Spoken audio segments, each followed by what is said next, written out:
11월 29일 월요일 매일 성경 아침 묵상입니다. 오늘의 본문은 사사기 13장 15절에서 25절입니다. 내 이름은 기묘라 라는 제목으로 말씀을 묵상하겠습니다. 먼저 어제 본문인 13장 1절에서 14절의 내용을 간단히 요약해 보겠습니다. 사사기 13장에서 16장은 삼손 이야기입니다. 이 가운데 13장은 삼손의 출생에 관한 내용입니다. 1절입니다.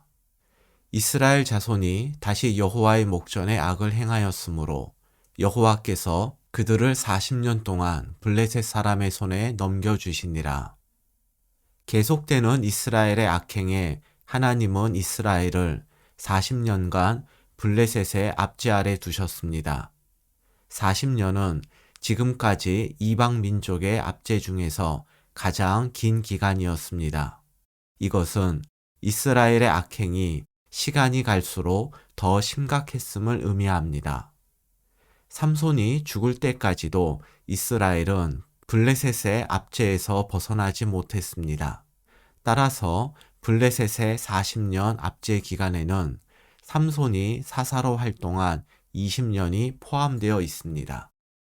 앞서 등장했던 사사들과 달리 삼손이 사사로 있었음에도 블레셋의 압제가 계속되었다는 것은 삼손이 사사 역할을 제대로 감당하지 못했음을 보여줍니다.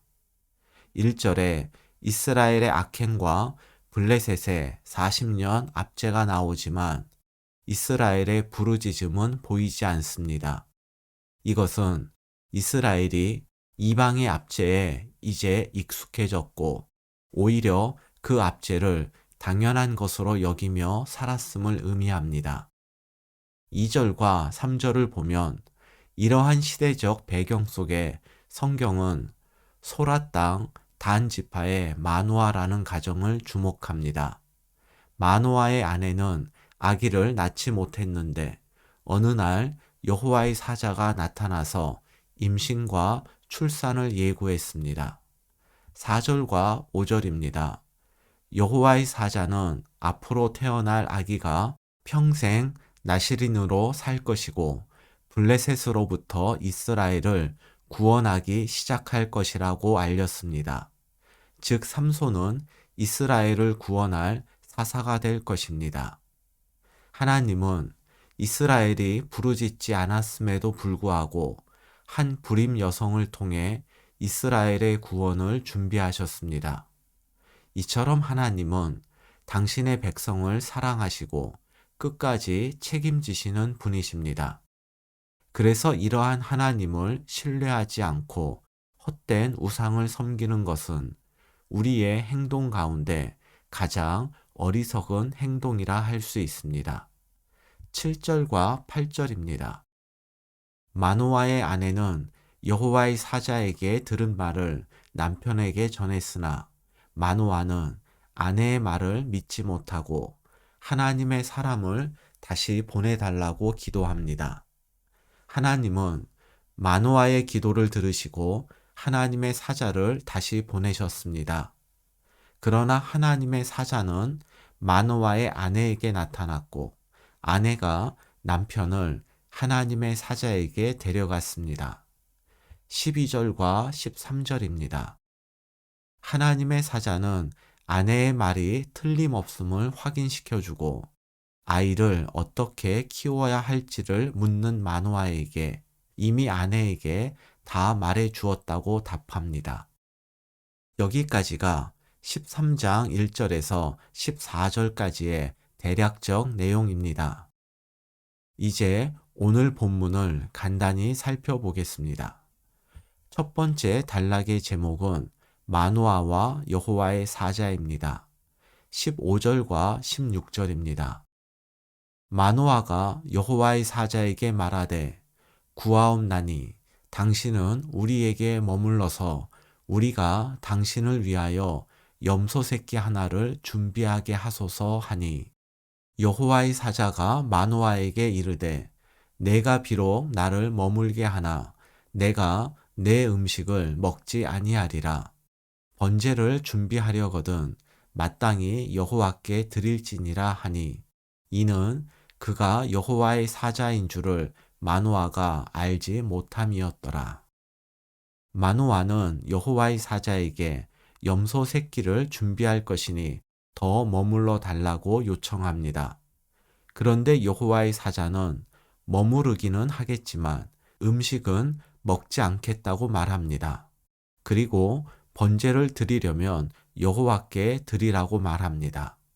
이것은 마노아 부부에게 아이를 약속한 분이 하나님임을 알려주는 것입니다. 하지만 마노아는 자신의 대화 상대가 여호와의 사자인 것을 깨닫지 못했습니다. 17절입니다. 마노아가 또 여호와의 사자에게 말하되 당신의 이름이 무엇이니이까? 당신의 말씀이 이루어질 때에 우리가 당신을 존귀히 여기리이다. 여호와의 사자는 마노아 가정에 아이를 주실 분이 하나님임을 알렸지만 이를 깨닫지 못한 마노아는 여호와의 사자가 한 말이 이루어지면 그를 존귀히 여기겠다는 말과 함께 그의 이름을 묻습니다. 이러한 마노아의 모습은 마치 명화를 보고 화가의 실력에 감탄하는 것이 아니라 화가의 손에 있는 붓이 대단하다고 말하는 것과 같습니다. 하나님의 도구로 쓰임받는 존재도 귀하지만 우리가 존귀하게 여기고 공경해야 할 유일한 대상은 오직 여호와 하나님 뿐입니다. 18절입니다. 여호와의 사자가 그에게 이르되 어찌하여 내 이름을 묻느냐? 내 이름은 기묘자라 하니라. 이름을 묻는 마노아에게 여호와의 사자는 자신의 이름을 기묘자라고 답합니다. 기묘자는 이해할 수 없다는 뜻입니다. 이스라엘에서 이름은 그 사람의 특징과 인격을 나타냅니다. 그래서 마노아가 여호와의 사자에게 이름을 물은 것은 인간의 방식으로 여호와의 사자가 어떤 존재인지를 알아보려는 것이었습니다. 이에 대해서 여호와의 사자는 기묘자, 즉 인간의 방식으로는 이해할 수 없다고 답합니다. 이러한 여호와 사자의 대답은 하나님은 인간의 방식으로 알 수 없고 인간의 지혜로 이해할 수 없는 분이란 의미입니다. 우리는 오직 하나님께서 보여주시고 알려주신 만큼만 하나님을 알 수 있습니다. 하나님이 알려주시는 것을 계시라 하는데 하나님 계시의 주된 통로는 기록된 하나님 말씀인 성경입니다. 이것이 우리가 성경을 가까이 해야 하는 이유입니다. 세 번째 단락의 제목은 삼손의 출생과 성장입니다. 24절과 25절입니다. 그 여인이 아들을 낳음에 그의 이름을 삼손이라 하니라. 그 아이가 자라매 여호와께서 그에게 복을 주시더니 소라와 에스다올 사이 마하네단에서 여호와의 영이 그를 움직이기 시작하셨더라. 이 부분에 대해서는 매일 성경 해설을 보도록 하겠습니다.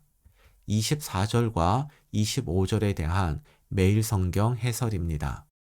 하나님은 아들을 낳으리니 라는 약속대로 마노아 부부로 하여금 아이를 낳게 하시고 이스라엘을 구원하기 시작하리라는 말씀대로 삼손에게 복을 주셔서 구원의 여명이 시작되게 하십니다.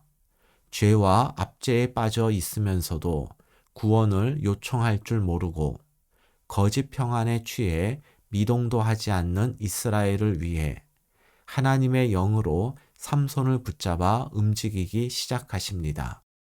이 움직이다 라는 단어의 원 의미는 휘젓다, 소란케 하다이므로 삼손을 통해 이스라엘에 구원의 소란을 일으키기 시작하신 것입니다. 성령께서 평안이 아닌 격동을 주시더라도 죄에 무감각하고 주님의 일에 갈급할 줄 모르는 우리의 삶을 뒤흔들기 위해서라면 기꺼이 그 시작을 수용해야 합니다. 오늘의 말씀 요약입니다. 당신의 백성을 끝까지 사랑하시고 책임지시는 하나님을 신뢰하지 않고 헛된 우상을 섬기는 것은 가장 어리석은 행동입니다. 하나님의 도구로 쓰임받는 존재도 귀하지만 우리가 존귀하게 여기고 공경해야 할 유일한 대상은 오직 여호와 하나님뿐입니다. 하나님은 우리의 지혜가 아니라 하나님이 보여주신 만큼 알 수 있고 하나님 계시의 주된 통로는 기록된 하나님 말씀인 성경입니다. 오늘의 한 줄 기도입니다. 이해를 초월하시는 하나님의 구원을 바라며 무슨 말씀에든지 순종케 하소서.